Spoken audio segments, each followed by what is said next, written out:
मुझसे भत्ता लेने आया, मुझसे बोला, नाम लेके बोला पाकिस्तान के सबसे बड़े बिल्डर का, कि मैं उससे जब पैसे लेने जाता था तो मैं उसको बोलता था इनका पेट नहीं भर सकता, बस जितने मांगे उसके आधे दे दो। खाओ कुरान की कसम, तुमने बोला था। मैंने उस बिल्डर का नाम लिया भी। मैंने सिर्फ इनसे बोला तुमने दुनिया से भत्ता लिया होगा, मेरा उससे कोई लेना देना नहीं, मैं तुम्हें खैराती पैसे में भत्ता नहीं दूंगा।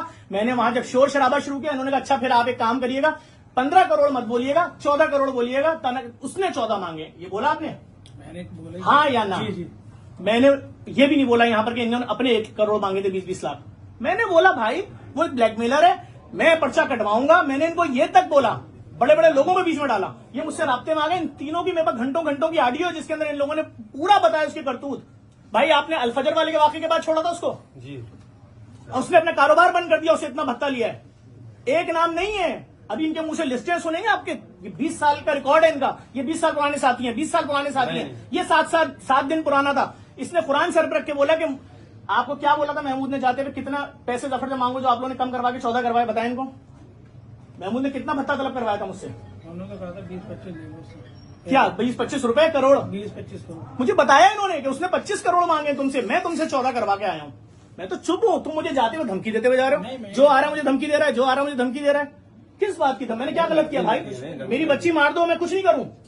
तुमसे कहा था ना स्टेटमेंट दो, तुम लोगों ने क्यों नहीं दिया उस वक्त? पुलिस बुला रही थी, आओ स्टेटमेंट दो, जान छोड़ाओ। तुम सब छुपे हुए थे कि नहीं हमें बचा लेगा, बचा लेगा। उसने पहला स्टेटमेंट क्या दिया इनके खिलाफ सर, वीडियो, कि मैं शरीफ हूं, ये तीनों भत्ता खोर है। नहीं, आपने अभी जो जफर अब्बास साहब को जो धमकी दी है उसको क्या मतलब आप इनको मार? मैंने क्या गलत किया? भाई हमारे बड़े हम तो साथ दे रहे थे शुरू से, जफर भाई से पूछ रहे तो थे। मैं तो आपसे कह रहा था जफर अब्बास साहब आप सही नहीं कर रहे हैं। नहीं, हमने कहा जफर भाई ने कहा था मैं तुम्हारे साथ हूँ। मैं तो आज भी बोल रहा हूँ भाई कि आप लोग अगर सच बोलोगे, सारी चीजें बताओ। मेरा नाम मोहसिन है, मेरे दोस्ती है मंजर भाई से, यावर अब्बास से। इनके पास महमूद अख्तर नकवी साहब बैठा करते थे। उनकी जफर भाई से सोशल मीडिया के ऊपर वो जफर भाई के खिलाफ पोस्टें चला रहे थे और उनकी ऑर्गेनाइजेशन के खिलाफ।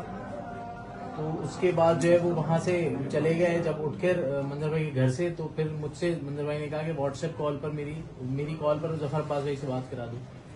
मैंने उनसे जफर अब्बास भाई से उनकी व्हाट्सएप कॉल पर बात कराई। व्हाट्सएप कॉल पर बात करके मंजर काजिम भाई ने बोला जफर अब्बास साहब से कि आप जो है वो होटल फरहान पर आ जाएं। होटल फरहान पहुंचकर हम साइड में बैठे थे, मंजर भाई ने हमें अलग बिठा दिया था और जफर भाई को साइड में अलग लेके चले गए थे। वहां इनकी कोई बात हुई और फिर जफर भाई ने हमें बुलाया कि यार देखो ये मुझसे जो है वो 14 करोड़ रुपए भत्ते की डिमांड कर रहे हैं, मैं इस तरीके से पैसे कैसे दूं, मैं एक फलाई काम कर रहा हूं, मैं भत्ता क्यों दूंगा इस तरीके से। मैंने वहां पर मंजर भाई से हैरानी से पूछा कि यार आपने मुझे नहीं बताया था कि आप मुझे जो है वो इस तरीके इस काम के लिए लेकर आ रहे हैं। तो उन्होंने कहा कि नहीं ठीक है, हमें इस काम से महमूद अख्तर नकवी ने भेजा था। अच्छा, ये सिर्फ जफर अब्बास से ही भत्ता मांगा था या इससे पहले भी किसी और से भत्ता मांग सकता? मेरी महमूद अख्तर नकवी से मुलाकात को सिर्फ 7 से 8 दिन हुए।